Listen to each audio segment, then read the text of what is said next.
Good evening, everyone. We'll call the October 7th, 2021 council meeting to order. I would ask Father Jim Sorvillo from Episcopal Church of the Ascension to come forward for the invocation. I'd ask everyone to rise and remain standing for the Pledge of Allegiance. Good evening, Father. Mr. Mayor, council members, honored to be here. Thank you. Let us pray.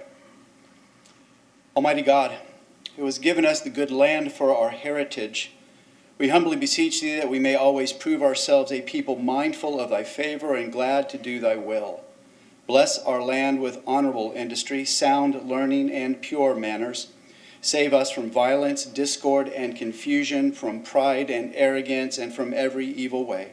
Defend our liberties, and fashion into one united peoples the multitudes brought hither together in many kindred tongues. Endue with the spirit of wisdom those to whom in thy name we entrust the authority of government, especially this city council of Clearwater, that there may be justice and peace at home, and that through obedience to thy law we may show forth thy praise among the nations of the earth.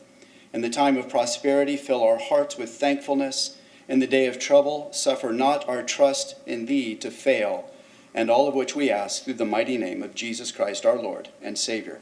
Amen. Amen. I pledge Allegiance to the flag of the United States of America and to the republic for which it stands, one nation, under God, indivisible, with liberty and justice for all. Thank you.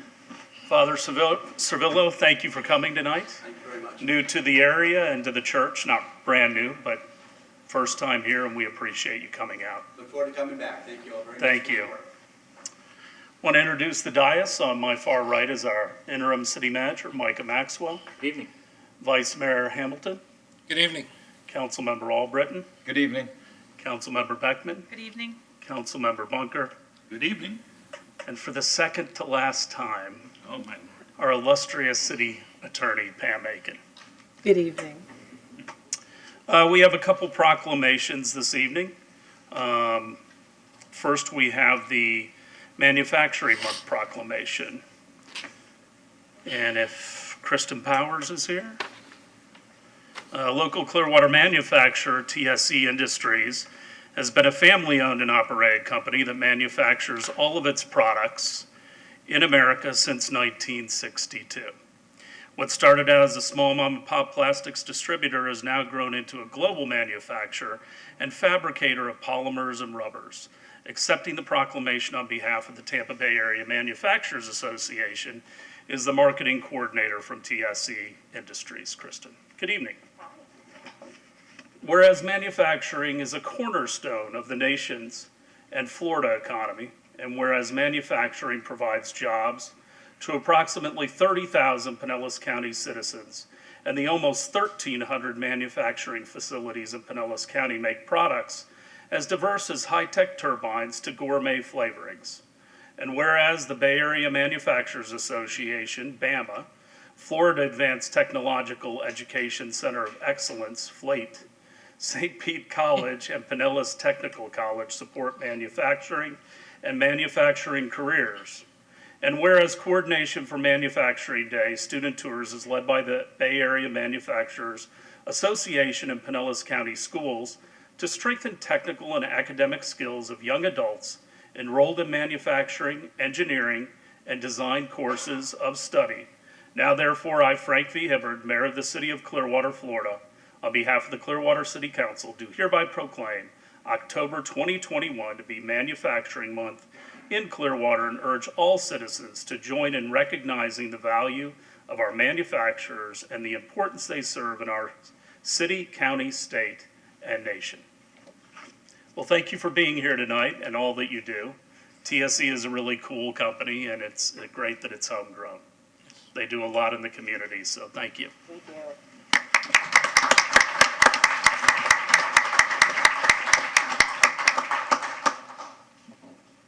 Thank you. Next, I'd like to call up Kirk Ray Smith, President and CEO of Hope Villages of America, for the Domestic Violence Awareness Month. How are you? Good evening. Whereas domestic violence is a pattern of abusive behavior in any relationship that is used by one partner to gain or maintain power and control over their intimate partner.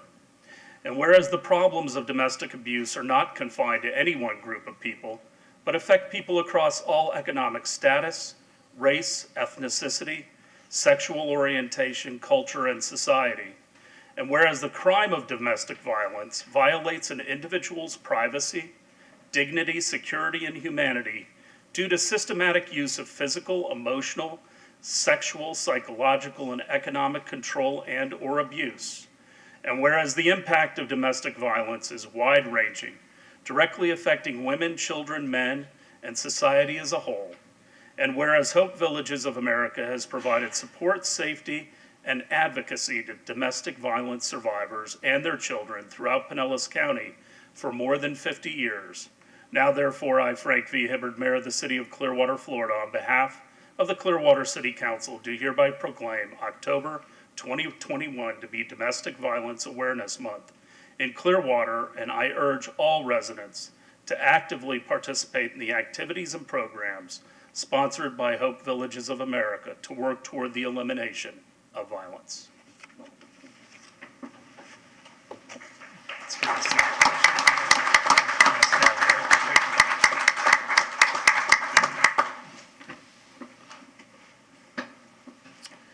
Next, I'd like to call up our Chief Ellers from the Fire Department, and our Fire Marshal, Jim Warman, for Fire Prevention Week 2021. Good evening, gentlemen. Good evening. Whereas the 2021 Fire Prevention Week theme, Learn the Sounds of Fire Safety, effectively serves to remind us that we need working smoke alarms to give us the time to get out safely. And whereas according to the National Fire Prevention Association, cooking is the primary cause of home fires and home fire injuries, while smoking was the leading cause of home fire deaths. And whereas most home fires and fire casualties result from 5 causes: cooking, heating, electrical distribution and lighting equipment, intentional fire setting, and smoking materials. And whereas having working smoke alarms in homes is a critical element of home fire safety, and whereas City of Clearwater residents should install a minimum of smoke alarms in every sleeping room outside each separate sleeping area on every level of the home, and incorporate additional smoke alarms in larger homes.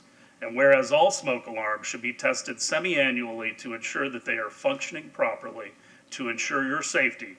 Now therefore, I, Frank V. Hibbard, Mayor of the City of Clearwater, Florida, on behalf of the Clearwater City Council, do hereby proclaim October 3rd through the 9th, 2021 to be Fire Prevention Week in Clearwater, and urge all residents of the City of Clearwater to protect their homes and families by heeding the important safety messages of Fire Prevention Week 2021 and to support the many public safety activities and efforts held by the Clearwater Fire and Rescue Department. Thank you, sir. Thank you. Thank you, gentlemen.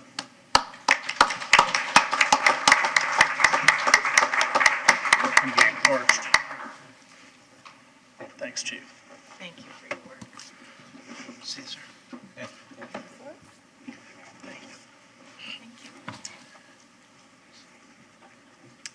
Next, we have a United Way Proclamation. If I could have Chuck Warrington from Clearwater Gas System, the director, and Ills James of the United Way come forward. Good evening. Good evening.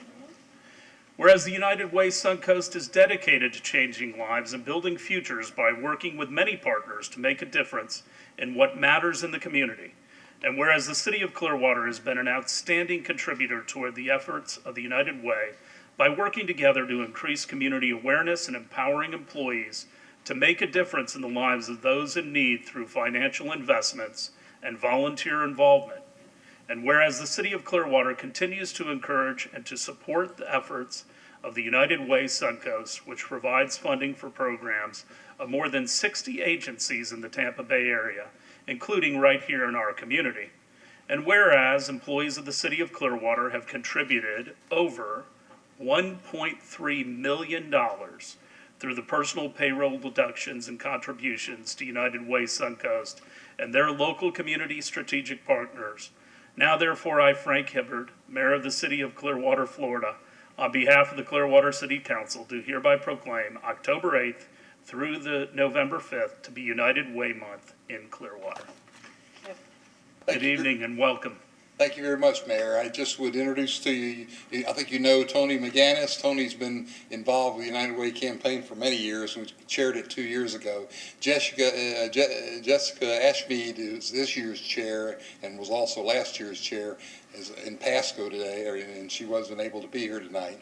And this is Elise James. Elise is our representative from United Way, and she has a word or two to say.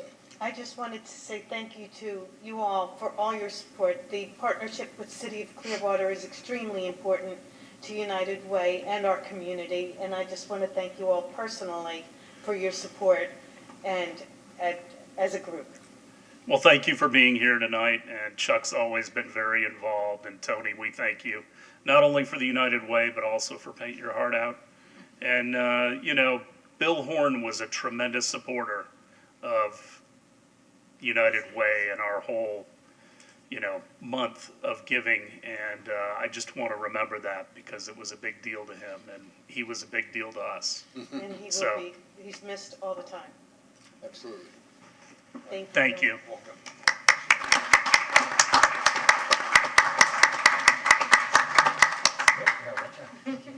Thank you. Thank you So for nice being to here. see you. Congratulations. Thank you. Thank you, Chuck. Good to see you, Chuck. Hey, Tony. Thanks, man. Hey, Tony. Good to see you again.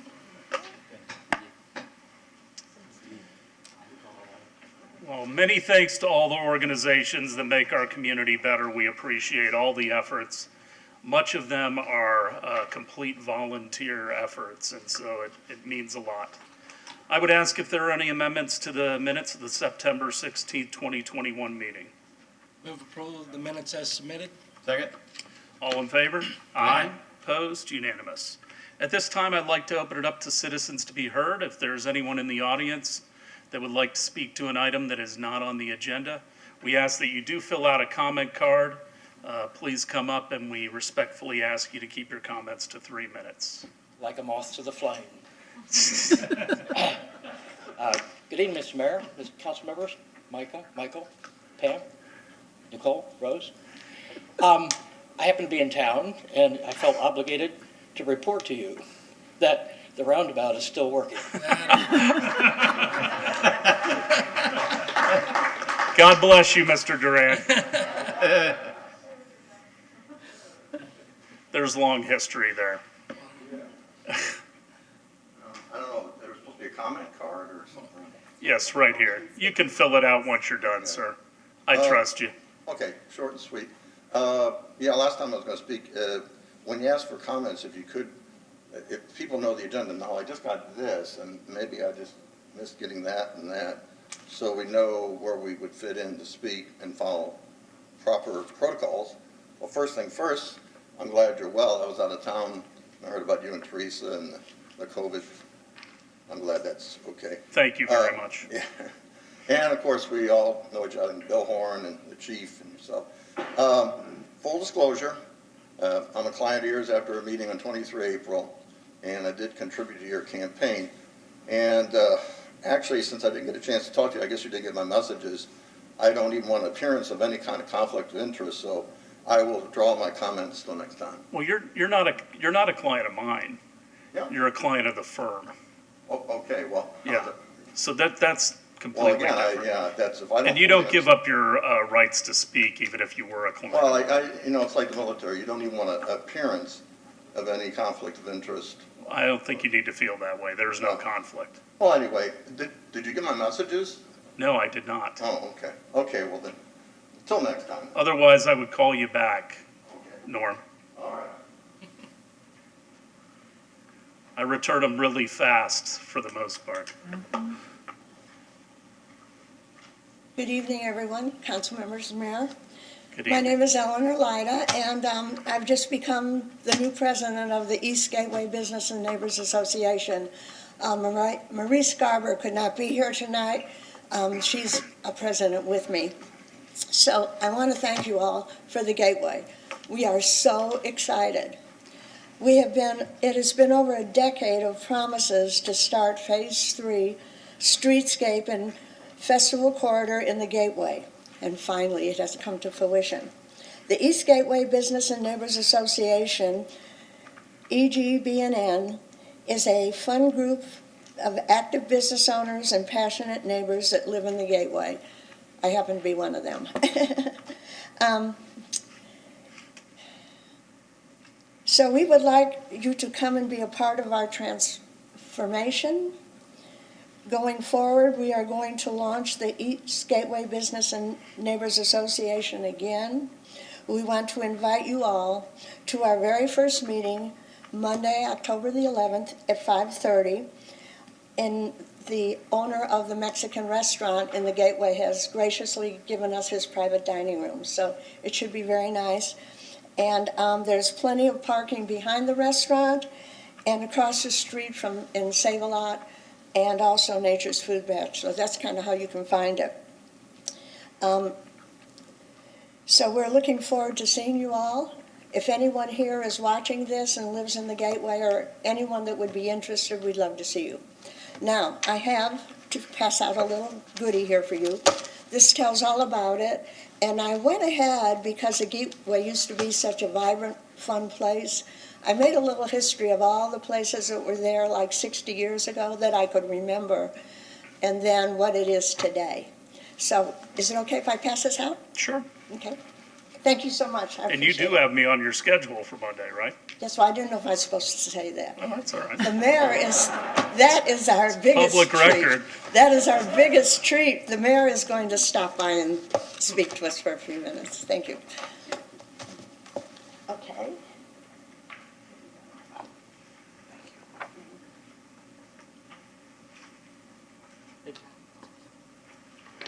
Thanks, Ellen.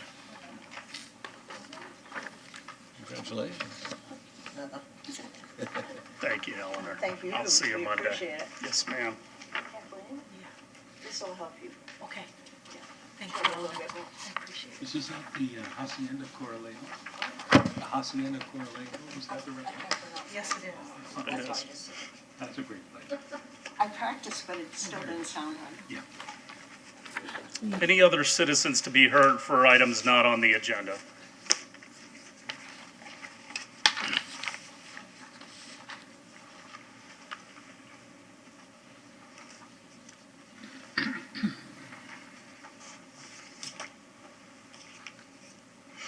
You have your mask here, young lady.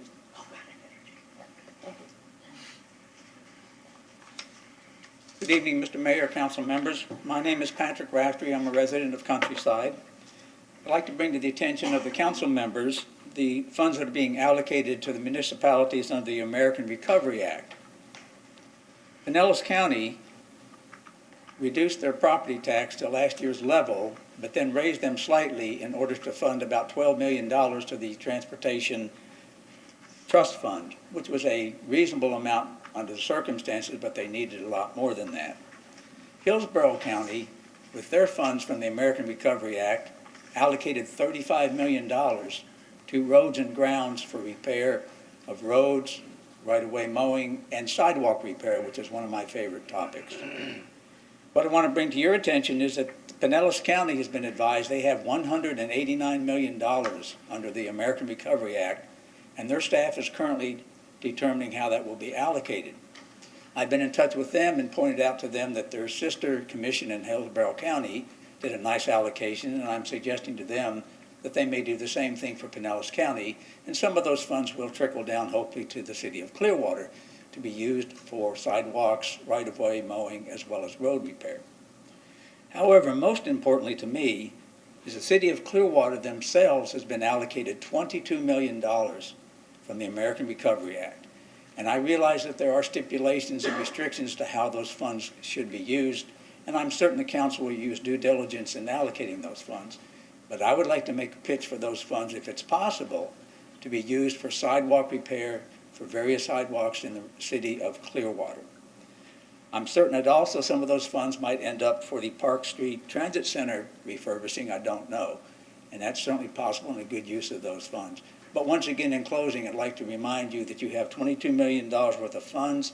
I hope you use them diligently where they are needed, and I hope one of those places is for sidewalk repair. Thank you very much for Well, your we time. will be diligent about using them. We only have half, and some of the rules are still coming out from the Treasury Department, Right. which I think is giving us a little bit of pause until we know all the rules, because we want to allocate them properly and legally. I'm certain you will spend that money as if it was your own. Thank you, Mr. Rafferty. Anyone else? Any consent items 7.1 through 7.9 to be taken off by the council or any citizens present? Any comments, Ms. Call, on any of those?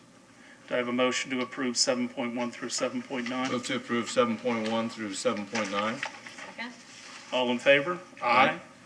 Opposed? Unanimous. 8.1. Approve the request from the owner of property addressed as 2975 Gulf to Bay Boulevard, Clearwater, to vacate a portion of Rogers Street right-of-way described as that certain portion of Rogers Street lying west of the east boundaries of lots 2 and 17, W.M. Brown's subdivision of Bayview, Florida, per map or plat thereof as recorded in Plat Book 1, page 13 of the Public Records of Hillsborough County, of which Pinellas was formerly a part, and east of that portion of said Rogers Street vacated per Resolution 69-18 as recorded in Official Records Book 3095, page 79 of the Public Records of Pinellas County, Florida, and that portion of Rogers Street conveyed to the City of Clearwater by deed recorded in Official Records Book 6302, page 1729 of the Public Records of Pinellas County, and Ordinance, and pass Ordinance 9507-21 on first reading. Mr. Mahoney. Good evening, Council. Tom Mahoney, Engineering Department. This right-of-way vacation is for the proposed development of apartment homes currently in review with the Planning Department. The city will retain a utility easement over that vacated portion for future utilities and existing utilities. Staff has reviewed this request and we recommend approval of this item. I'm happy to answer any questions. Any questions for Mr. Mahoney? Anyone from the public to speak to this item? Seeing none, do I have a motion? Motion to approve agenda item 8.1. Second? All in favor? Aye. Opposed? Unanimous. Ms. Aiken. Ordinance number 9507-21, an ordinance of the City of Clearwater, Florida, vacating the public right-of-way described as that certain portion of Rogers Street lying west of the east boundaries of lots 2 and 17, William Brown's subdivision of Bayview, Florida, per map or plat thereof is recorded in Plat Book 1, page 13 of the Public Records of Hillsborough County, Florida, of which Pinellas County was formerly a part, and east of that portion of said Rogers Street, vacated per Resolution 69-18, as recorded in the Official Records Book 3095, page 79 of the Public Records of Pinellas County, Florida, and that portion of Rogers Street conveyed to the City of Clearwater by deed recorded in the Official Records Book 6302, page 1729 of the Public Records of Pinellas County, Florida, providing an effective date. Anyone from the public to speak to the ordinance?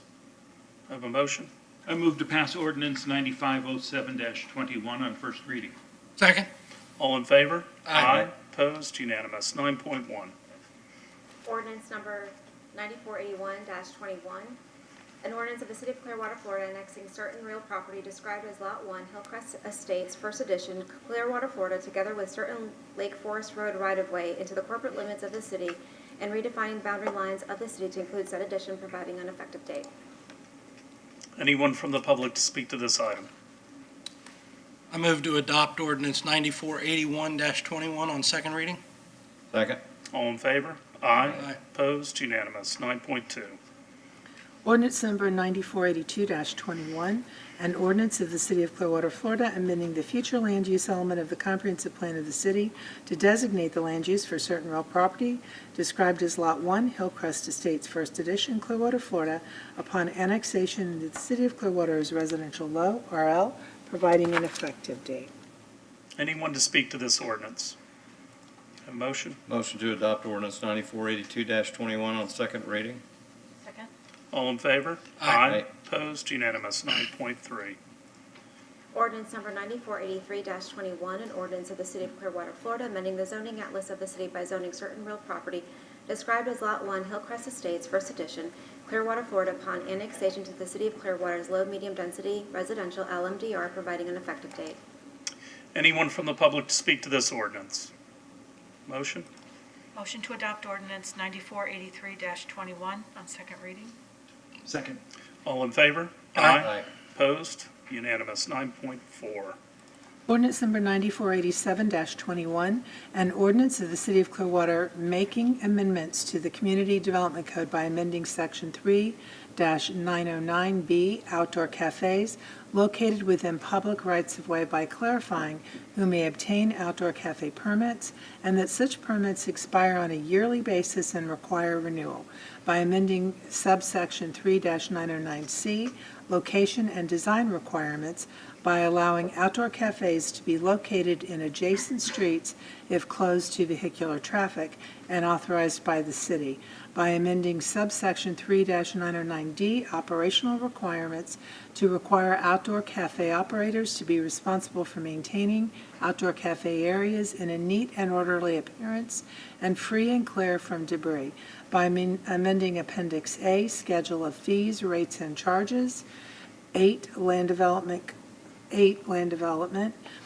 1, Level 1, by establishing a reduced renewal fee for outdoor cafe permits and deleting a duplicative and higher fee for outdoor cafe permits, certifying consistency with the city's comprehensive plan and proper advertisement, providing for severability, providing an effective date.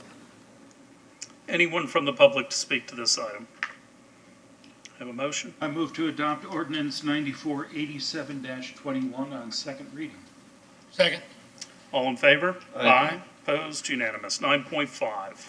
Ordinance number 9488-21, an ordinance of the City of Clearwater, Florida, making amendments to the Community Development Code by providing a new subsection under Section 3-204 to allow for the keeping of chickens in certain residential zoning districts, providing specific standards for the keeping of chickens and associated accessory structures, amending Section 8-102 to include definitions for chicken, chicken coop, and chicken run, certifying consistency with the city's comprehensive plan and proper advertisement, providing for severability, and providing for an effective date.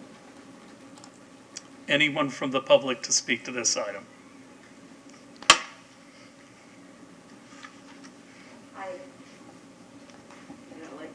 Hi, guys. My Good name is evening. Pickles. My real name is Tara, but we're going to go with Pickles. I would like to reassure you that we in the city of Clearwater know what we're supposed to do with our chickens.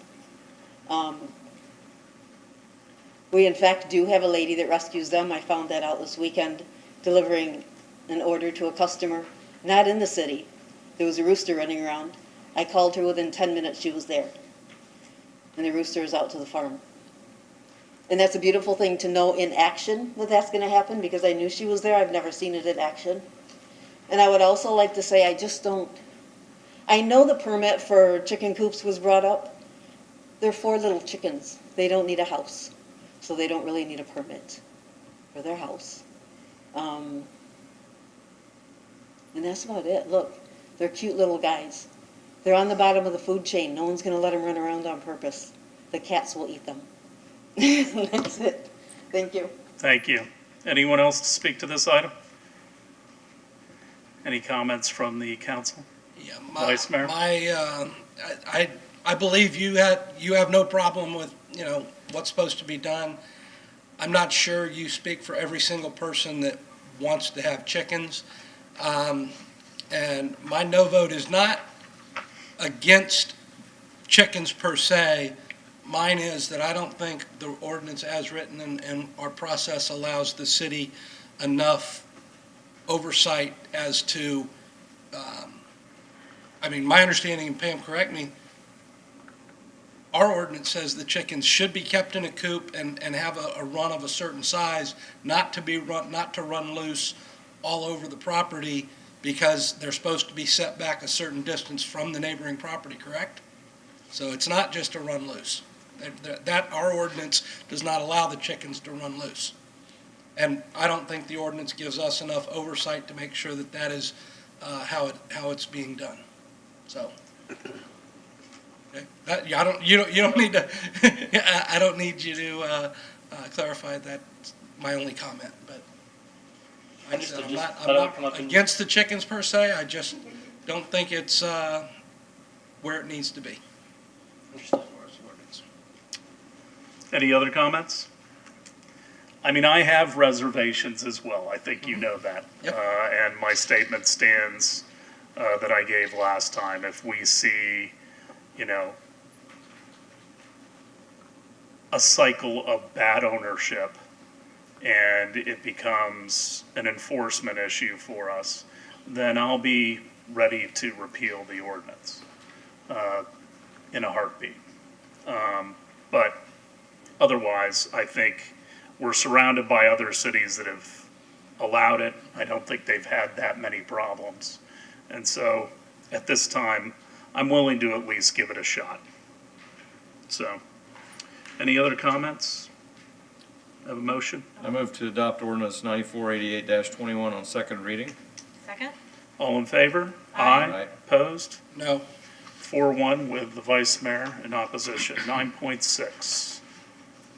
Ordinance number 9489-21, an ordinance of the City of Clearwater, Florida, making amendments to the Code of Ordinances by providing a new exception under Section 8.04 from the general keeping of certain animals prohibition of Animal Chapter of the Code of Ordinances, specifically for the keeping of chickens in certain residential zoning districts pursuant to Section 3-204I of the Community Development Code, amending Section 8.33 to clarify that it will be unlawful to allow chickens to wander public streets or the property of another, and providing an effective date. Anyone to speak to this ordinance? Do I have a motion? Motion to adopt ordinance 9489-21 on second reading. Second. All in favor? Aye. Opposed? No. 4-1 with the vice mayor in opposition. 9.7. Ordinance number 9490-21, an ordinance of the City of Clearwater, Florida, annexing certain unaddressed real property located approximately 835 feet south of Gulf to Bay Boulevard, between 2975 Gulf to Bay Boulevard and Old Tampa Bay in Clearwater, Florida 33759, into the corporate limits of the city and redefining boundary lines of the city to include said addition, providing an effective date. Anyone to speak to this ordinance? Motion? Move we adopt ordinance 9490-21 on second reading. Second. All in favor? Aye. Opposed? Unanimous. 9.8. Ordinance number 9491-21, an ordinance of the City of Clearwater, Florida, amending the future land use element of the comprehensive plan of the city to designate the land use for certain unaddressed real property located approximately 835 feet south of Gulf to Bay Boulevard, between 2975 Gulf to Bay Boulevard and Old Tampa Bay in Clearwater, Florida 33759, upon annexation into the City of Clearwater as US 19 Regional Center, US 19 RC, and water, providing an effective date. Anyone from the public to speak to this item? Have a motion? I move to adopt ordinance 9491-21 on second reading. Second. All in favor? Aye. Opposed? Unanimous. 9.9. Ordinance number 9492-21, an ordinance of the City of Clearwater, Florida, amending the zoning atlas of the city by zoning certain unaddressed real property located approximately 835 feet south of Gulf to Bay Boulevard, between 2975 Gulf to Bay Boulevard and Old Tampa Bay in Clearwater, Florida 33759, upon annexation to the City of Clearwater's US 19, and Preservation P, providing an effective date. Anyone from the public to speak to this item? Have a motion? I move to adopt ordinance 9492-21 on second reading. Second? All in favor? Aye. Opposed? Unanimous. 9.10.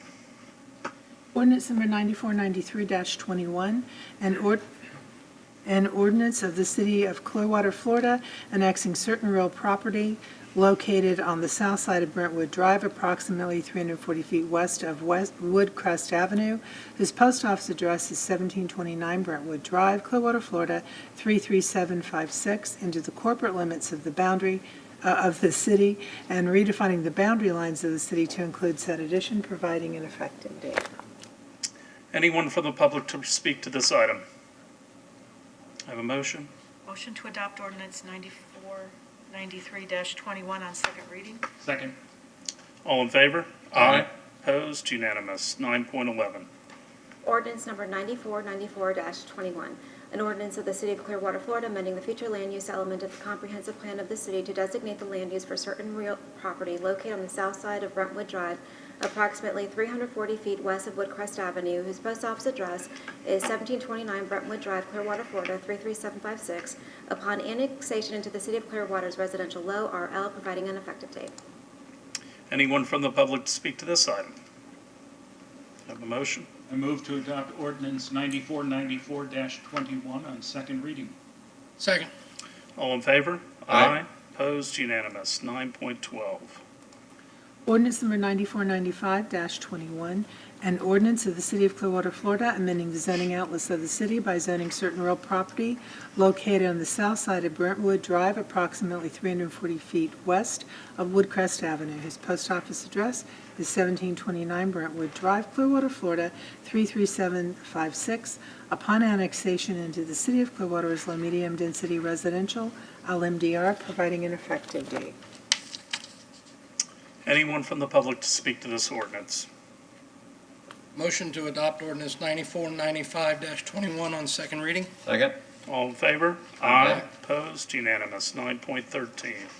Ordinance number 9496-21, an ordinance of the City of Clearwater, Florida, vacating 2 drainage and utility easements as pertained in that certain ordinance number 6879-01 of the City of Clearwater, Florida, as recorded in official records books 11701, page 1155 of the Public Records of Pinellas County, Florida, providing an effective date.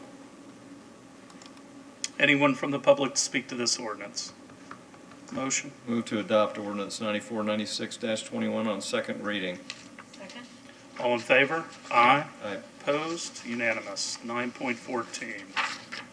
Ordinance number 9500-21, an ordinance of the City of Clearwater, Florida, amending the operating budget for the fiscal year ending September 30th, 2021, to reflect increases and decreases in revenues and expenditures for the General Fund, Special Development Fund, Special Program Fund, Gas Fund, Solid Waste and Recycling Funds, Marine Fund, Parking Fund, and Central Insurance Fund as provided herein, providing an effective date. Anyone from the public to speak to this ordinance? Have a motion? A motion to adopt ordinance 9500-21 on second reading. Second. All in favor? Aye. Opposed? Unanimous. 9.15. Ordinance number 9501-21, an ordinance of the City of Clearwater, Florida, amending the capital improvement budget for the fiscal year ending September 30, 2021, to reflect a net increase of $38,577,718, providing an effective date. Anyone to speak to this ordinance? Motion. I move to adopt ordinance 9501-21 on second reading. Second. All in favor? Aye. Opposed? Unanimous. 9.16. Ordinance number 9506-21, an ordinance of the City of Clearwater, Florida, vacating the east 6 feet of a platted 10-foot drainage and utility easement located along the west 10 feet of Lot 1, Rose Tree Court, according to the plat thereof, as recorded in Plat Book 79, page 20 of the Public Records of Pinellas County, Florida, providing an effective date. Anyone to speak to this ordinance? Seeing none, do I have a motion? Move to adopt ordinance 9506-21 on second reading. Second. All in favor? Aye. Opposed? Unanimous. 10.1. Appoint 2 members to the Municipal Code Enforcement Board with terms to expire October 31st, 2024, and appoint 1 member to fill the remainder of an unexpired term through October 31st, 2022. Council members, I just wanted to do some follow-up regarding your question during the work session regarding Ms. Fuller-Rainey. I do want to note that she did have, within the calendar year, 3 absences, 2 of which were due to leadership Pinellas. I did confirm that information. She was going through the process this year, and that's one of the reasons why she missed. Of the 3 this year, 2 of them were related to leadership Pinellas. and you can only miss one and still graduate. That is correct. So, And then did you send an email that said she missed one last year out of 5 meetings, but you had 4 dates listed? The 4 dates included this year as well. So I included the five meeting dates, I believe, that they had in 2020. I don't have that in front of me right now. Because I thought you said 5 dates, but there were 4 listed, so I wasn't quite clear. It just seemed like she was missing like 25% of the meetings. That's all. It appears that way, but when we looked at it first, Code Board did not meet every monthly during COVID, so they only had, and I wrote down the 5 meeting dates, so I apologize for that. But of those dates, she only missed 1 in that year. I'm fine. so what's your pleasure? I'm fine with leaving it. I will make a motion to reappoint Nicole Bray and Carrie Ann Fuller to their positions on the board as my first motion. Second. Discussion? Is everyone comfortable with that? I'm okay with that. Mr. Bunker? Did you suggest that she may be missing some meetings this year? Of this year, she missed 3 this year, but of the 3 she missed so far in this calendar year has been due to leadership analysis, and you're only allowed 1 absence. I mean in the upcoming term. Her leadership Pennell's class has graduated. No, yeah, her class is already graduated because I was in the same class. So but I just want to let council understand that if in the event the attendance becomes an issue again, it would be addressed. So just because she gets reappointed does not give her a free pass, so to speak. Okay. Yeah, I remember you saying that, and I was just thinking, it sounds like you may be concerned she's going to miss more. No, I wanted just to clarify, because there was that concern, I think, that it does appear that she was missing so many, but it's not an issue that we've never dealt with in the past, and the process is that if a member does have an issue with attendance, I will work with the liaison. If that does not work, then I will work with the individual and the city manager to recommend resignation. I did reach out to her today, because attendance is a big deal to me. I'm still pissed off about last week. The first meeting I've ever missed due to COVID. I'm bitter. About 1,000. Sorry, shouldn't have said that. Family show. But I am bitter about it. And so this attendance does concern me, and if this pattern continues, I think she needs to know that we'll pull her. At least that's my opinion. And she has been, the issue has been raised already, but prior to the reappointment item. So I think she understands the process. So she knows that she's already been spoken to, and if it continues, she will not receive the next one and say, please, what's the issue? She understands the process will be to ask for resignation. All right. I have a motion and a second. All in favor? Aye. Aye.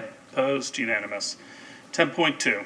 We still have Oh, one I'm more sorry. appointment. One person to the Yeah. So My bad. in your agenda packs, council members, for the 3rd appointment, you had applications for Mr. Michael Bergeron, Sarah Davis, Dwayne Schultz, James Statskill, Sheila Sullivan, and Robert Keene. I'd like to make a motion. I'd like to make a motion to appoint Sarah Davis to this position. I think she'd be great. She's young, she's a small business owner, she brings some diversity. She's got outstanding volunteer experience with the Urban Leadership Coalition. And I'd like to give her a chance on this board. She's also from a zip code that's not represented. I'm fine with that. I would second. Got a motion and a second. All in favor? Aye. Opposed? Unanimous. 10.2.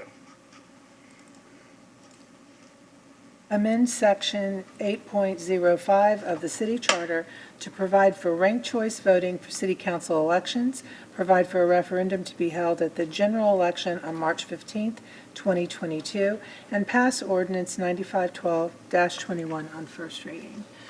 Council, as we discussed at the work session, I went back and rewrote the questions slightly.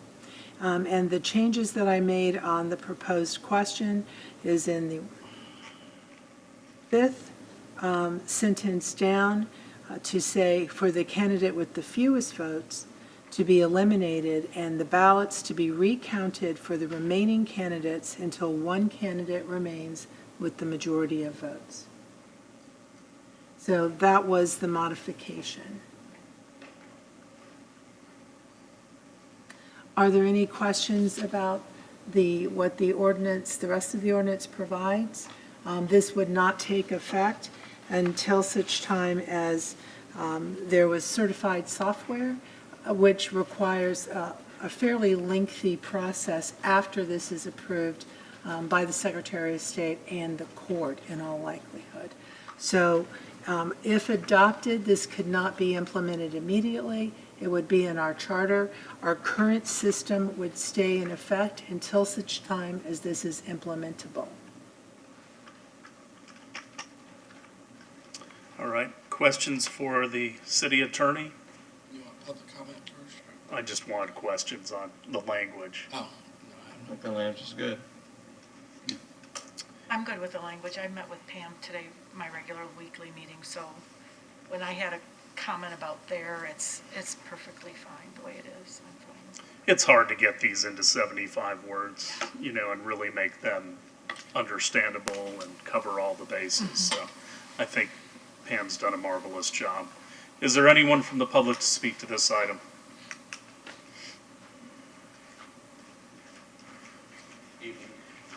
Good evening. Hi, my name is Mike Reardon. I live in Clearwater. I'll get a card on the way out. I'm 100% against this. The issue with Clearwater is not getting like 50 plus 1% vote. For example, Mayor Hibbard got 13,194 votes, but only 23,916 people voted. We had about 70,000 voters. So that equates to about 18.8%. Mr. Bunker won 27%, 27.1. And he got 20, but he won more votes than Paul Gibson and myself combined. I'm sorry, there was 8,000 votes in 2010. And Paul Gibson got 57%, I got 43%. So that sounds good. Paul Gibson got 57%. Isn't that great? 8,000 people and change voted out of 64,000 registered voters. We don't need an unconstitutional, messed up situation like this. If you have to do something, go to runoffs. But the problem in Clearwater is people don't show up to vote. Unless there's a referendum. The no-boss mayor, as I call it, referendum, brought in 63.45%. In 2012, was that the marina? I don't know, 2012, or was that? It was the aquarium. Aquarium. That brought in 72.9%. If you get people excited, they show up because they think their vote counts. People don't think their vote counts right now. There's a lot of great things you can do before you go to this unconstitutional whatever situation, or even runoffs, which my letter mentioned as an option. Send this back to the Charter Review Committee and say, seriously look at two things. Changing the Charter Review to every 8 or 10 years. Sorry, that won't help you. And come up with an idea, where's my counter, to get people to show up to vote. Now, I know historically that people say, oh, we're going to vote in March because we don't want to get mixed up in the general elections. I think that's wrong. I think that data is outdated because now so many people take the ballot home and they sit around with it and spend time with it. But when Mark gets 66,000 plus, and that's more than myself or Paul got in 2010, but because of the numbers, he comes in at 27. The problem is not changing the election system. The problem is getting people to show up and get enthusiastic. And the truth is, more council members, or when more people run, more people often show up. And I have a whole lot of data here. The biggest year we ever had is 2014, it was 30.05. 2018, there was 17.1. 2008, there was 13%. 2004, there was almost 21%. 2002, there was almost 18%. The referendums, getting engagement and getting people involved. This is not the time to put anything on the referendum. Thank you. Thank you. Hey, I showered and put on clean clothes. You guys got a special today. I'll see you in 2 weeks from Drew Street. Anyone else from the public to speak to this item?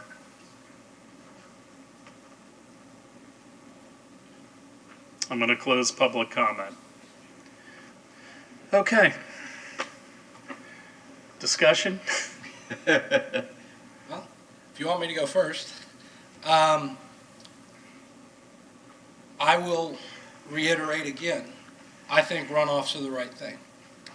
I agree with Councilmember Bunker and Councilmember Beckman that our last election was an anomaly, but it's not the only time we've had an anomaly.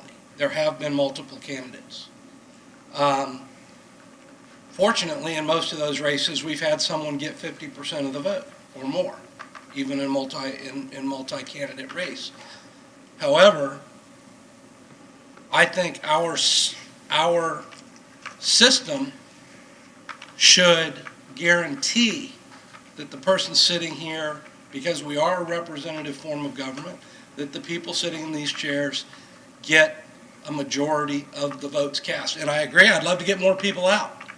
But if, we need to have we need to go to a runoff. Now, perfect situation, and I'm also going to throw this out. I'm thinking we need to hold this off for one more meeting, because I would like to get total clarification from the Supervisor of Elections office as to what dates or what system would we need to be at, or where would our rotation need to be for her to approve us to be a runoff. She's not going to approve a June runoff if we stay with a March election. I know that for a fact.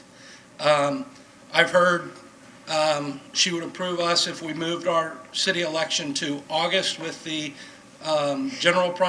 primaries, and our runoff would then be during the general election in November. I like that idea, except for I would like our dates to coincide with the city of St. Petersburg, which is going on right now in the odd years, because I don't want our city elections to be at the bottom of a long ballot on the even number years, because you get voter fatigue, you get ballot fatigue and whatnot. So I would like to see some way, and again, moving forward, how do we make it happen? Or do we wait and put it to do we push it out to charter review in 23 to put it on the 24 ballot? We could do it that way. You'd probably do it, because even if we pass ranked choice voting tonight to put it on the ballot, I don't see it being approved at the state level, in even taking re-election into consideration, anyone up here still being on the dais when it finally gets approved at the state level.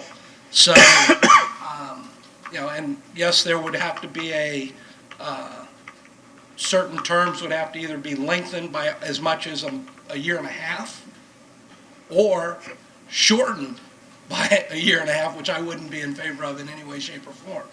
So, but I would love to see our city election, if it's possible, and I need clarification from the Supervisor of Elections, that our election would coincide with the city of St. Pete, where our primary would be in August, primary in August, and then the general election / runoff would be in November if necessary. And if it's an anomaly and we only have people running, like as of knock on wood for right now for the upcoming election, it's a non-issue. But I believe we have to have an executable process in place to address an election situation where no single candidate collects 50% of the vote in the first round of voting. That's my personal opinion, and I think there's a lot of the people I've spoke with agree. Now, the dates, everything else, that's all stuff that's still out there to be determined and worked with. But like I said, I would like to see this possibly be postponed till our next meeting to get clear clarification from the supervisor of elections office as to what they would approve or allow, and then we can figure out what we want to do and how we go about it. Well, I've reached out to him, and I think Ms. Call has too, so. I believe so. I could not talk. But I've heard different stories. That's why I'm not sure exactly. What you've said is on the mark, so I could not talk to the supervisor. I talked to her deputy, and he said they will not do a March, June period. They won't follow our current pattern. They would allow us to go to the St. Pete model, but then we're going to have to, as you said, either shorten or lengthen somebody's term. Do we have the ability to even do that? We do. Without voter approval, we can just lengthen a. You would end up having voter approval because you need to have a referendum in order to have the So that would be primary a and part runoff. of that. But you can change the election dates by statute, you're allowed to do that. But effectively, it would get voter approval in order to change it. Okay. And what you would likely do is extend the incumbents until their replacement is elected. That would be the normal process. So until the incoming member takes office, so it would really be, if you're moving to the odd year, it would be in a year and a half, roughly, extension for the people whose term was up. That's to go to St. Pete's. Yep. Or we could go to the general and go and be, as you said, now, you know, to some people's point, if you want more voters, even with ballot drop, you're going to get more people voting for city elections if you go to the August, November, just because you're going to drag them to the polls for, you know, federal, state, and county elections. And I will address the 800-pound elephant in the room about that. The evil money to run a campaign. You know, when you're running a city campaign and you're trying to raise money at the exact same time that your county, state, and federal candidates are also raising money, it's a whole different animal. And that's March. It's not hard for us to raise money when in these months leading up to a March election. But if you're on the same calendar with the on the even years with the county, state, and federal elections, the fundraising portion of, even for a local campaign, becomes that much more difficult for everyone. Well, it's not just the money, though. It's also, you know, it's the coverage that you get from newspapers. It's the clutter in the mailbox. You know, you've got state, federal, and county sending stuff along with city. So as far as shelf space, I think would be the best way to put it. It's more difficult. Councilmember Bunker. On Monday, Kathleen and I both brought up the financial difficulty it is to do a runoff.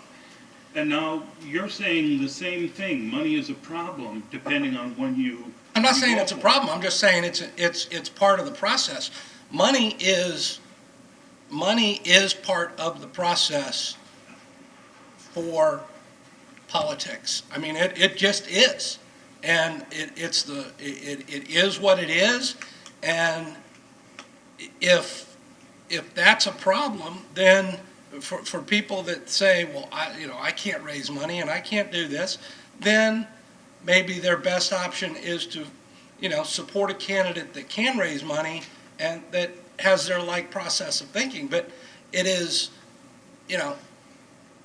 money is a necessary evil to run a campaign at any level, anywhere. It just is, and you're never gonna change that. So, Councilmember Albritton and then Beckman. Well, I've done a lot of thinking about this as well, and Councilman Hamilton brings up really valid points. What I was going to say the other day, and I'll say it now, You know, I've checked into the state status, and from what I can tell, you know, at the state level, at our level, we're nonpartisan, which is odd. And I mean, everything above us is partisan. And I can tell you that partisan politics really doesn't like this type of voting, ranked choice voting. I know other states have gone into it, but I can tell in Florida that they're not going to get a lot of support for it. So we'd be waiting a long time, I think, for that to be really adopted.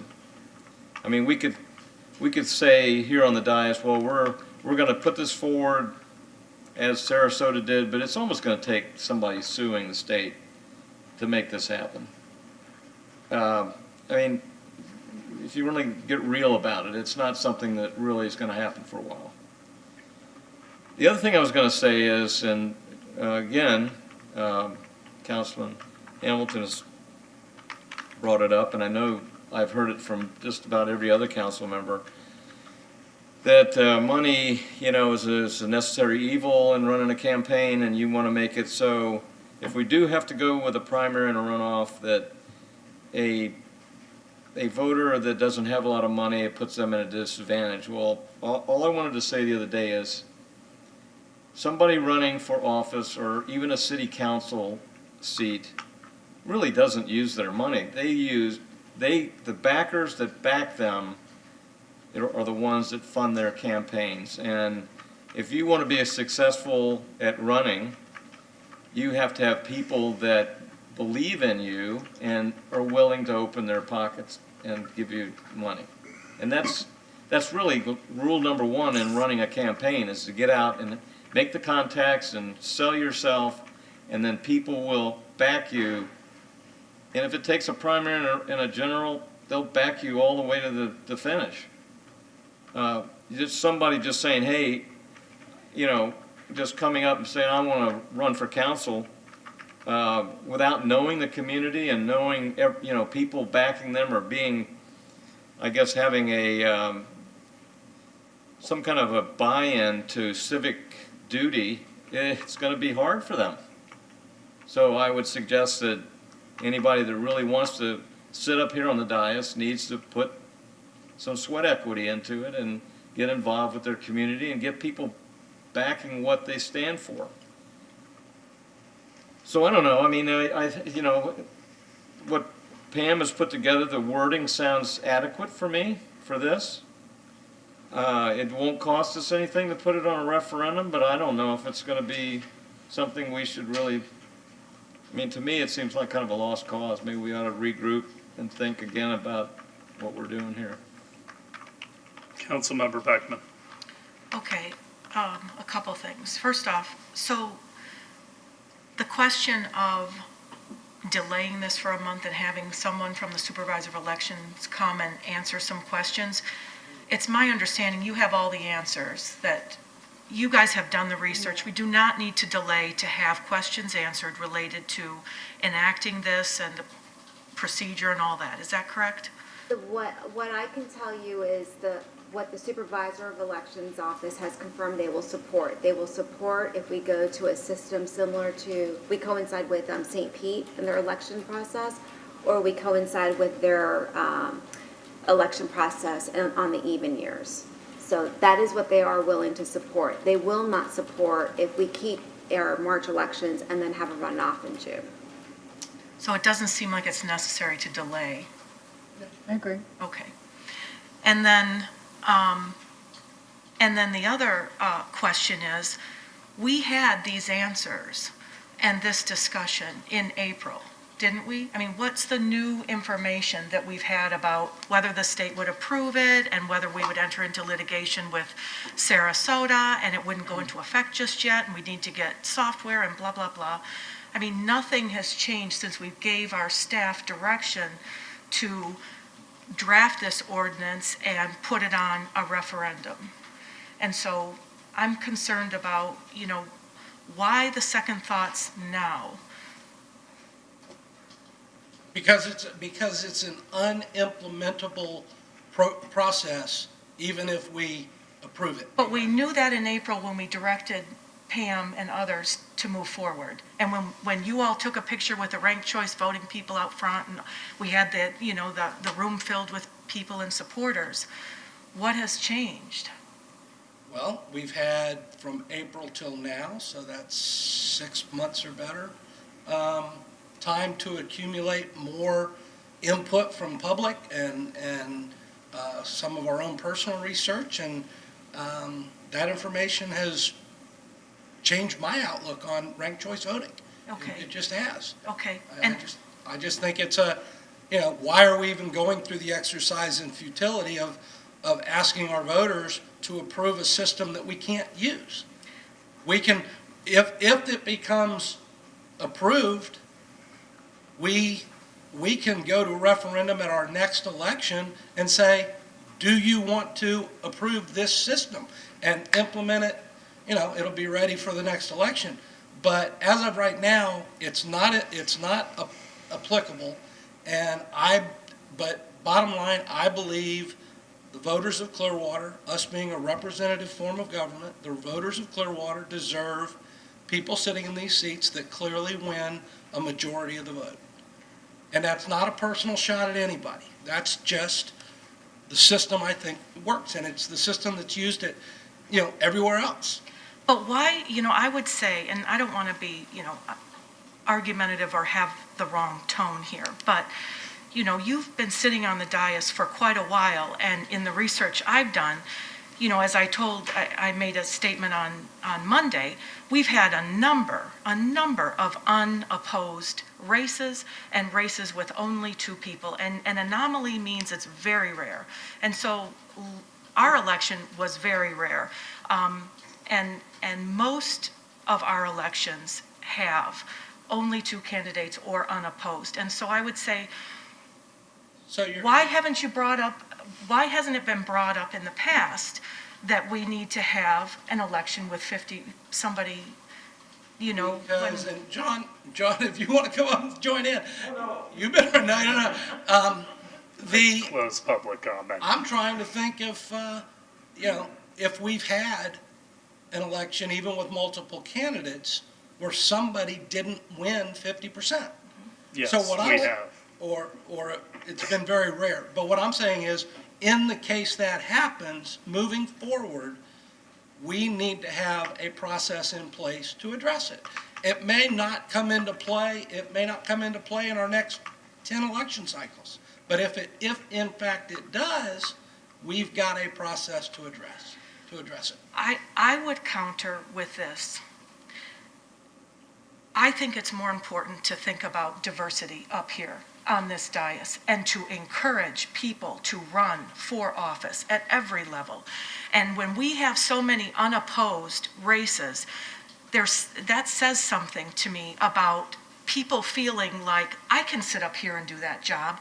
I can run a campaign, I can get elected, and I have something to contribute, and I want to represent my experience in the city.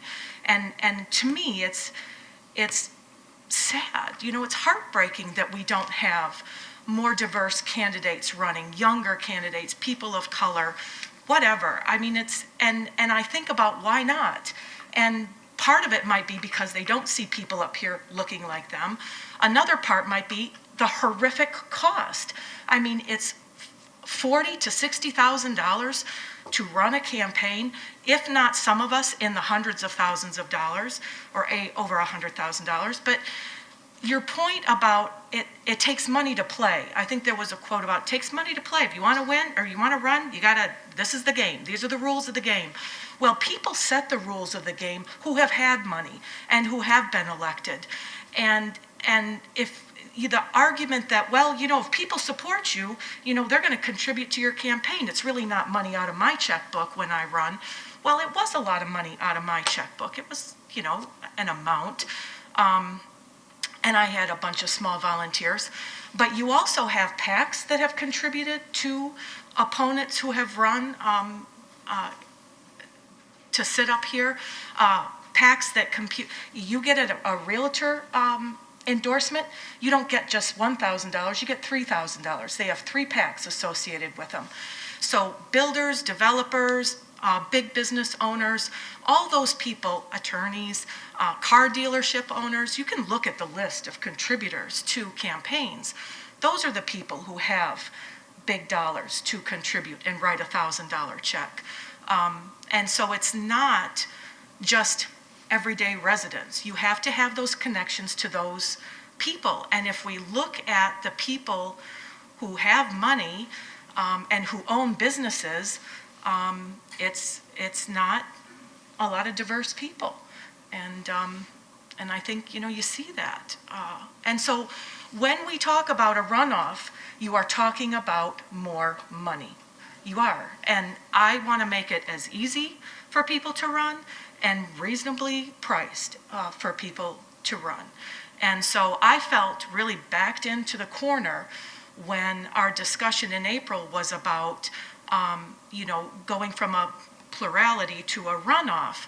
And so to me, the compromise was, well, all right, I can get behind ranked choice voting because it's only one race. And it would hopefully make a campaign a little more civil. And so those were the two reasons. But, if I back off of a ranked choice voting on a referendum or something, I fear that there will be another movement for runoffs, and runoffs without a comprehensive look at districts and things like that are much more in-depth and comprehensive, with my personal goal of diversity and a little better representation. So I got to tell you, I'm torn about it because I feel like this is a safer bet to make it easier for people to run this ranked choice voting, whether it can be enacted or not. Well, I've got to ask one question, because you talk about, I want to see more diversity and all this. To me, diversity exists right here. This is where diversity exists in every person. Because if it doesn't, and I think it does, because if it doesn't, are you saying I'm sitting up here only representing successful business people because I have a good rapport with that segment of our community? Am I just up here representing successful business? No. I've got support. I've got friends in the North Greenwood neighborhood. I've got friends in the South Greenwood neighborhood. I've got support all over the city. I've got support in the Latino neighborhood. I've got, no,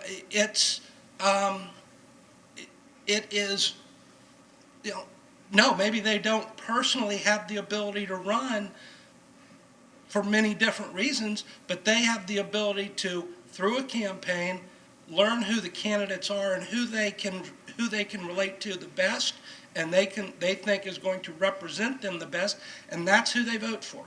That is diversity at the polls, and it's not just as I told Pam, and I don't want to really I don't want this to appear in the headline in the paper, but we've been predominantly a white city council for many years.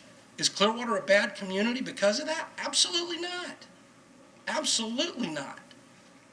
But anybody I've ever worked with up on this dais, present company included, have always looked at everyone in Clearwater equally when we've been making our decisions, in my mind. Period. But I think the people that, again, in the final wash, the people sitting in these seats at the end of the election season, the person sitting in the seat should have more than 50% of the vote. That is just cut and dried the way I look at it. Well, I don't think the system of election is what's keeping people out. Now, I will tell you, you can really run a more effective campaign today with less money than in times past. Now, that may seem disingenuous coming from me, because I raised a lot of money. But because of social media and the internet, you really can reach a lot more people now for almost free compared to what it used to be like. Back before all of this, it was absolutely a lot of mailers and letters and other types of advertisements depending on what you want your budget to be. So I think that has changed. I think the biggest reason we don't have as much diversity, and I can categorize the people that have been up here since I've been watching city elections, and it is people who are independently wealthy, people who are retired, don't be offended, housewives that have the ability to, that have a second income, that have the ability to, during the day, be at meetings, and people who are in business but have generally own their own business. And so they have the flexibility to do it. And if you don't have those things, it's almost impossible to serve. And by the way, all 5 of us are in one of those categories. You're either retired, independently wealthy, or own your own business. And so, if you want to change what you're talking about, not many people can live on a $21,000 salary. And every year, when the charter review comes around, they talk about salary. They do comparisons to the other cities based upon population, based upon budget, based upon square miles, whatever category you want. And ultimately they come back and say, we're not going to raise the salaries to what would be a wage that somebody could quit their job. And the other problem with that is you could be out on your ear in 4 years. So a lot of people aren't going to quit their job necessarily for a 4-year term, and you're going to be out in 8 unless you want to run for council and then run for mayor and extend. I certainly couldn't live on what I make as mayor here. It is somewhat a labor of love. You love the city and you want to give back, and you're fortunate to be able to do so. But I think that's a separate discussion than what we're talking about tonight. Tonight, we're trying to decide whether we want to go to referendum with ranked choice voting. I think I spoke to the Sarasota County Commission a couple weeks ago and encouraged them. Obviously, I didn't do a very good job because they have backed away from ranked choice voting in the interim. I don't think there is a great probability that Tallahassee is ever going to let us do this. That's in here, I just don't think that's going to happen. And one of the questions I had for you, Pam, is could we put, if we decided to go forward tonight with the ranked choice voting, I don't want to be like Sarasota where it's just sitting out there forever. Can you put a sunset provision that if it is not approved by Tallahassee within a date certain, that it just sunsets? We could have a sunset provision for the charter amendment. However, it's really not a question of it being approved by Tallahassee right now. It will take an affirmative action of going to court by someone to get a court to make a declaration that it is constitutional. And then it becomes an issue for the Secretary of State to approve the software. So And then the legislature could come back around and prohibit it. they could. That is a risk. Which is the other wild card. It is. It is a wild card. And if Sarasota doesn't move forward with litigation, which they did authorize, but appear to be backing away from, we'll know in November if they really do back away from it, then if the city doesn't get involved, then there's not a whole lot of other parties withstanding, the city being our city. So if the referendum passes, I think if you put it on and if it passes, I think you ought to be prepared to move forward with the litigation in the event Sarasota doesn't. Otherwise, it's going to sit forever. Councilmember Beckman. If we put it on and it's approved, and then we enter into some sort of litigation and go forward with that, does that protect us from any other attempts to move our election into a runoff. It's like, look, you've already approved this, let's deal with this now, and so there won't be any more attempts to change No, our I don't election think format? it does. I think it's really difficult to do these both at the same time, based on the fact that if we could do a May-June, a March-June, I think it would be easy. But since you're going to have to move the election to do a runoff, I think it is more complicated. It is doable, but do I think just by putting this provision in, no, I don't think it does. I think you would probably have to deal with what happens. So if what you say is we're going to go to primary and general, and that passes, then I think you're going to also have to say what happens when the ranked choice becomes available. So which election date are you going to choose? You're going to go to the November general? You're going to do it all in August? But you can deal with that in the charter language. So it gets confusing for the drafter or my successor, but yes, I think it can be done. It just becomes very confusing. Councilmember Von Crum. I just wanted to address a couple things quickly, because we were talking about money and the importance of getting out there in the community and raising the money. Well, I was outspent enormously, and I won. Would that have happened with a runoff? Probably not, because I wouldn't have been able to reach everybody else. I mean, Hoyt, I think, correct me if I'm wrong, but I think you got elected for the first time the year I moved here, back in 2000? Is that right? 2001, yeah. I know I shot a video right across the street from the old bank building when there was a gas lamp alley or gas light alley where they had the bricks, the memorial bricks in there. And Scientology said they had nothing to do with it, but then, when we ordered a brick that said, "Remember Lisa McPherson," we were told no. And even though we were told nobody on the committee is involved with Scientology, had nothing to do with it, I took my camera to shoot the video of the opening ceremony, and there were major Scientologists right next to you, every other elected official, and our chief of police. PR people or, top people like Pat Harney, who comes here to give prayers at the opening.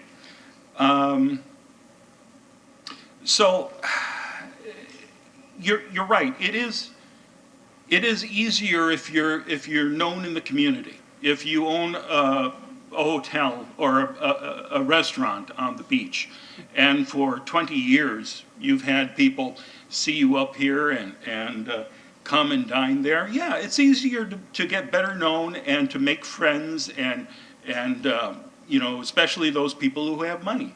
That is easier to do. I'd like to think I put some effort into the race in a different way. For 20 years leading up to this, I was showing that I had a heart, a passion, and balls to stand up to Scientology. And I think that counted for something. I think that's why everybody whose door we knocked on said, "What are you going to do about Scientology?" And I was the one who said, I'm going to be upfront about it, and I'm going to take them on. I have a feeling that if I had come in second, you probably wouldn't have raised this. Maybe not. Maybe I'm mistaken. Maybe this is clearly because you feel it should be 50%.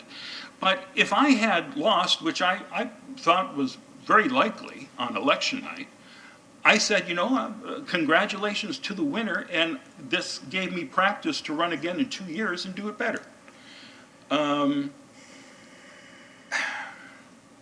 At this point, ranked choice voting is just brings its own set of problems. You talked about voter fatigue earlier. Well, I mean, that is a huge problem when you have to go to the bottom of the ballot and you're already fed up with checking off things. So even fewer people are likely to vote with ranked choice voting. On Monday, you said, maybe this is a waste of time doing this. Well, I agree. I think we should just drop this entirely because it's not going to get approved. The ranked choice voting is not going to get approved anytime soon. And if it does, we can try that again. But 14 years for Sarasota, they've been waiting. So why should we be the second city in Florida waiting for another 10, 14 years for them to say, all right, go ahead and do it? It just seems like an exercise that isn't really needed. Money is important. Money is how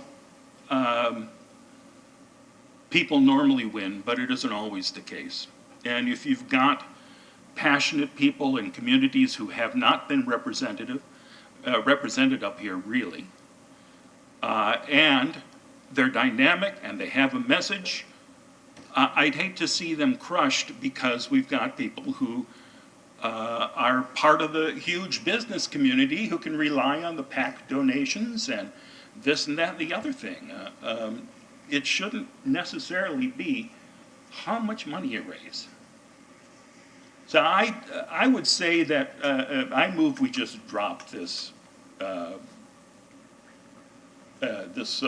ranked choice voting idea completely. Is that a motion? That's my motion, yes.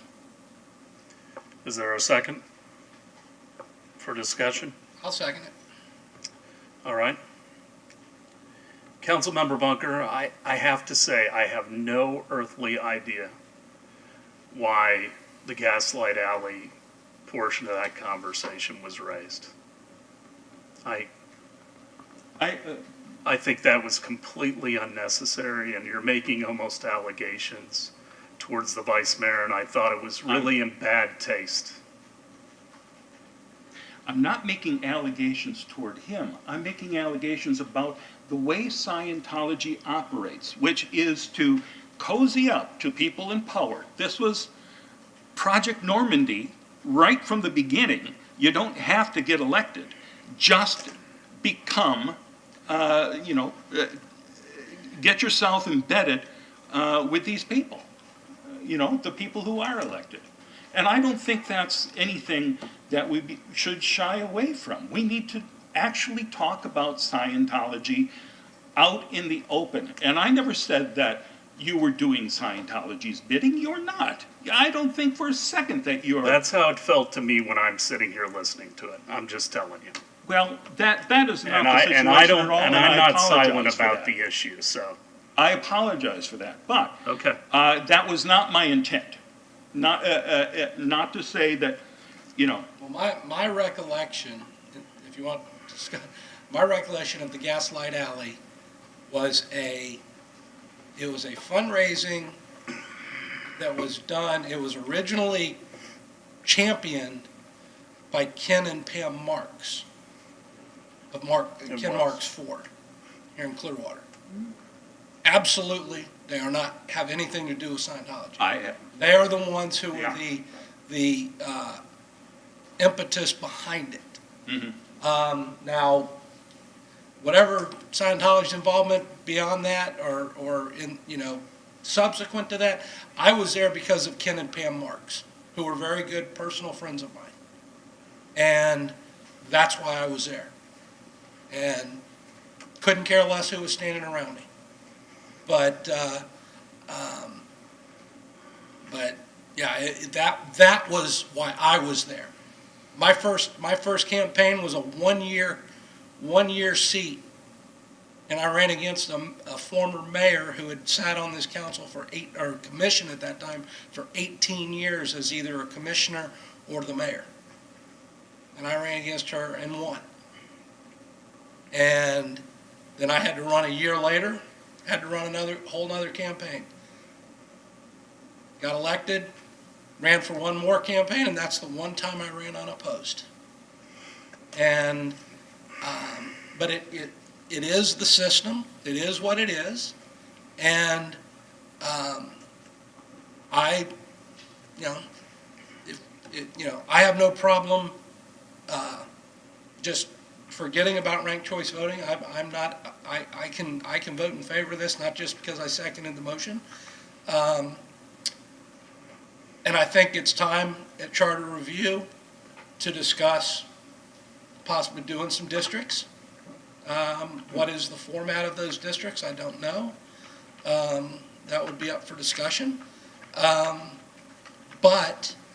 even if we have put a referendum, and I'll probably make another motion after this one gets voted on, or just see if we want to instruct the city attorney to come up with language for possible referendum language for a runoff thing. Because like I said, we may, maybe we never have to have the runoff, but in case there is the need for it, we have a process to go through.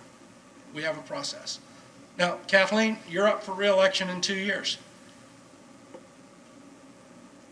You're going to be very tough to beat. Very tough to beat. And there's probably going to be a lot of people say, I'm not going to take her on. Mark, you're establishing yourself in this community by sitting up here. People may not want to take you on either. So, but if there are multiple candidates and nobody gets 50%, everywhere else, City of St. Pete does it. If you win 50% in the primary in August, you're in. But if you don't, there's a runoff in November. It's just the system. It is what it is. And, work your butt off, win the August election by more than 50%, and you're done. So, it is, I think it's the system we need to be moving towards. So. You have anything else? I thought ranked choice voting was a good median to go for, but I've had a while to think about it, and we're bringing something to referendum that I don't think ever's going to happen. So to me, that's kind of a ridiculous thing. So I'm kind of sitting here thinking, well, why go through with it and put the effort out there to the public?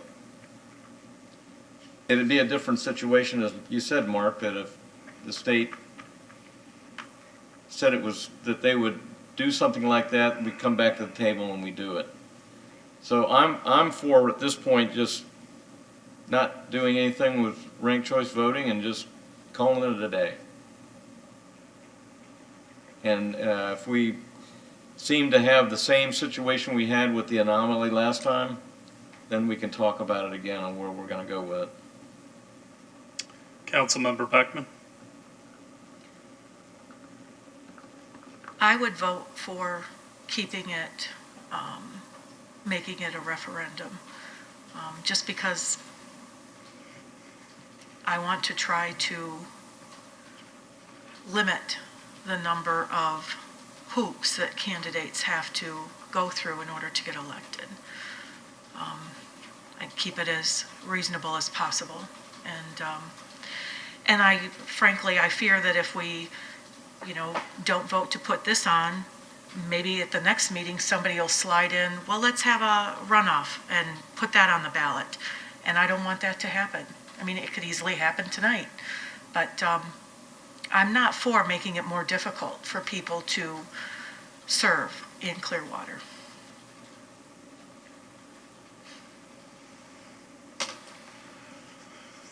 Well, I can count.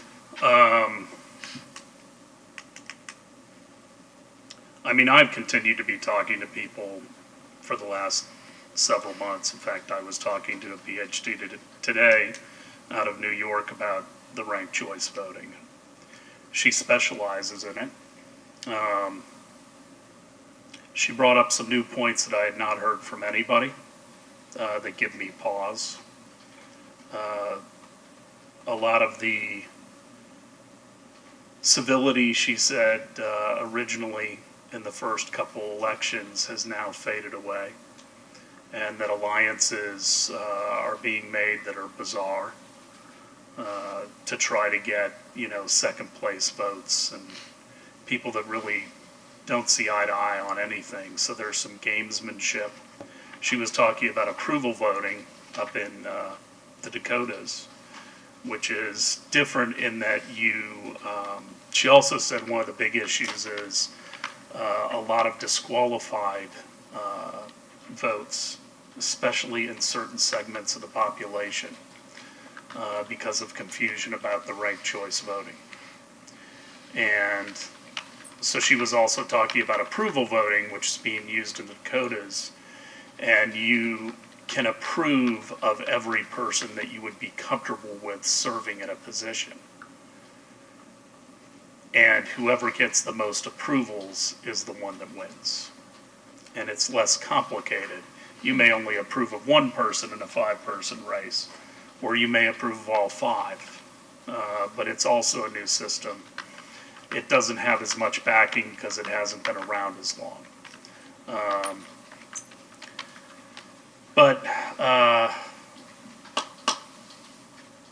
apologize to Ms. Aiken for all the work that she's done, because obviously it's going to go by the wayside, and I know it'll disappoint some of the ranked choice voting people who have been very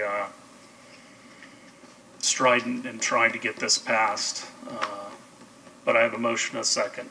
All in favor of taking it off the ballot, or not putting it on the ballot? Of not passing it on first reading. Correct. Aye. All in favor? Aye. Aye. Opposed? Nay. 4-1 with Councilmember Beckman in opposition. Anything else on this tonight? Well, I mean, like I said, I'm in favor of a runoff system, but I think, I'm okay with, rather than rushing it to a referendum now, let it be a discussion at the next charter review in 23. That you guys are gonna, or whoever's up here is gonna select the charter review committee in 23 to go on the 24 ballot. Any charter amendments they want to bring forward and the council wants to approve would go on the March of 24 ballot. And I'm comfortable just kind of moving it out to that point. Same. Any other comments? No, I just want to apologize again to Vice Mayor if it sounded like I was implying that you were in cahoots with Scientology. That is not what I meant to suggest at all. There's nobody who supports me that thinks for a split second that I am a Scientologist or am, right, carrying their water for them, because it is absolutely not true. All right. Anything else, Mr. Maxwell? Yes, sir. Ms. Aiken? No, sir. Closing comments. I'll start on my left. There's other council action. There's an update for Pinellas unless Oh, my Councilmember PSTA. Albritton Oh, yes. decides to forgo. It's up to the mayor. Councilmember. Go ahead.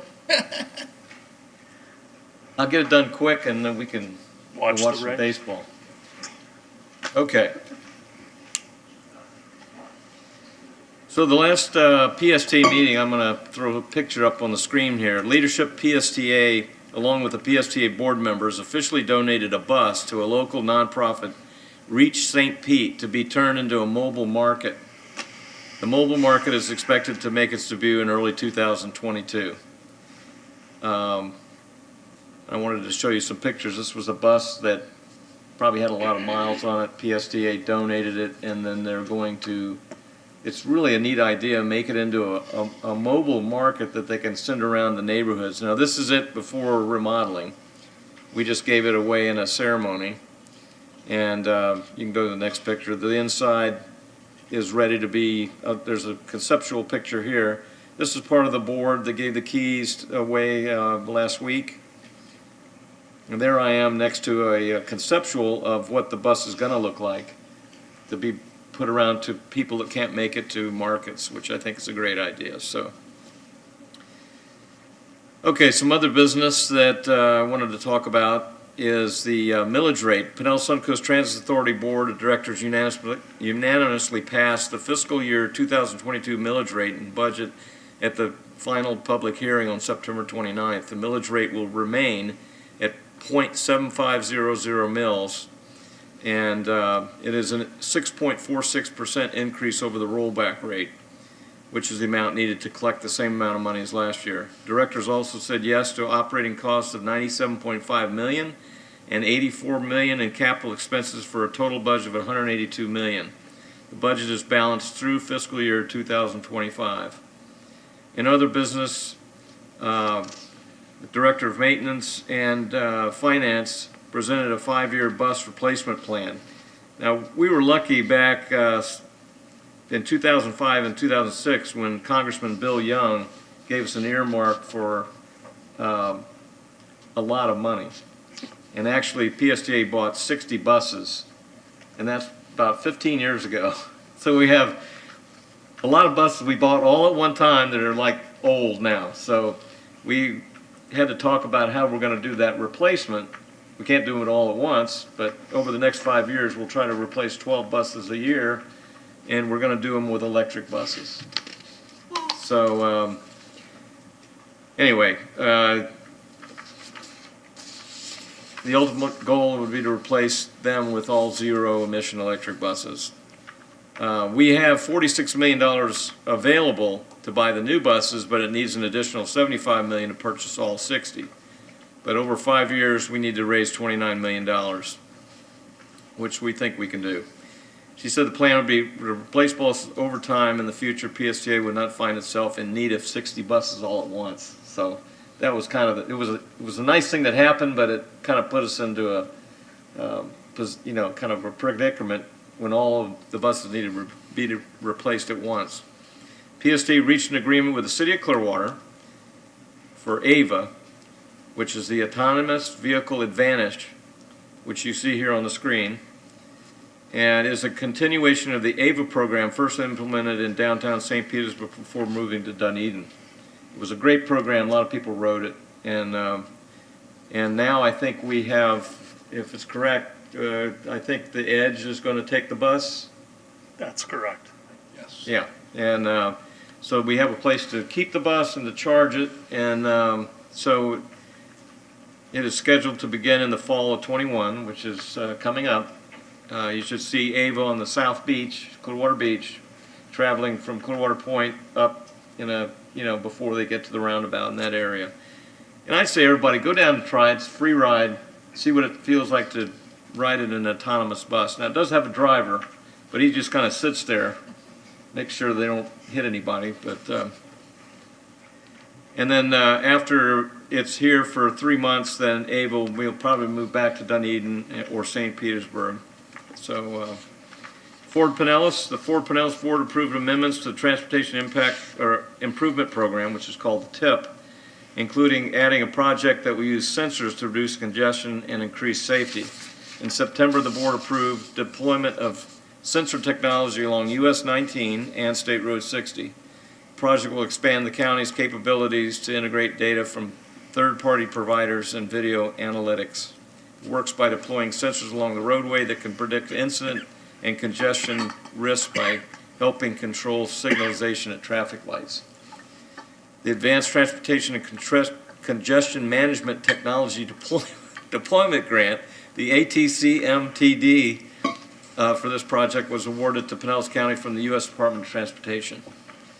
The federal DOT grant is roughly $4.6 million and will be combined with a local fund contribution of roughly $6.3 million by Pinellas County, bringing the total cost to approximately $11 million, according to documents.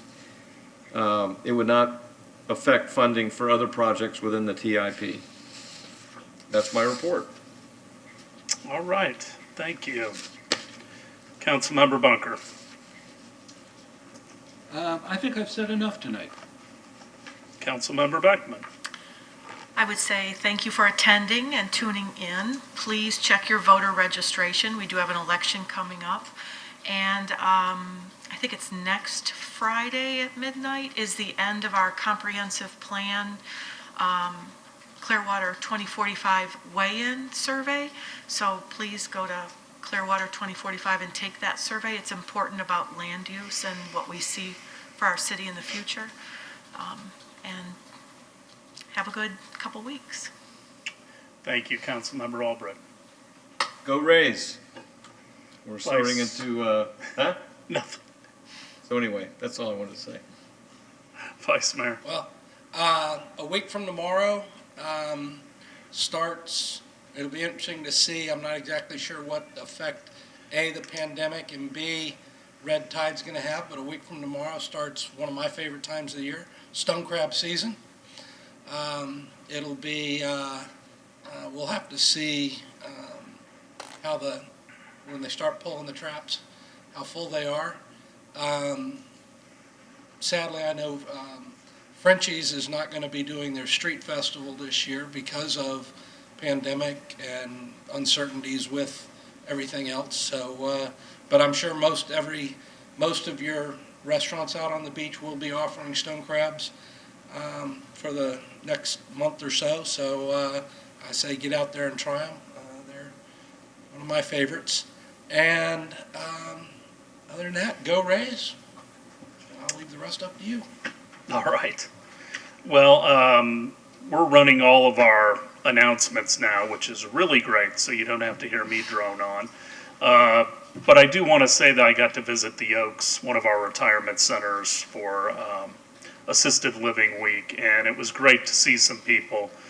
He's probably not watching, but it was wonderful to see Duke Tiemann from Lake Bellevue.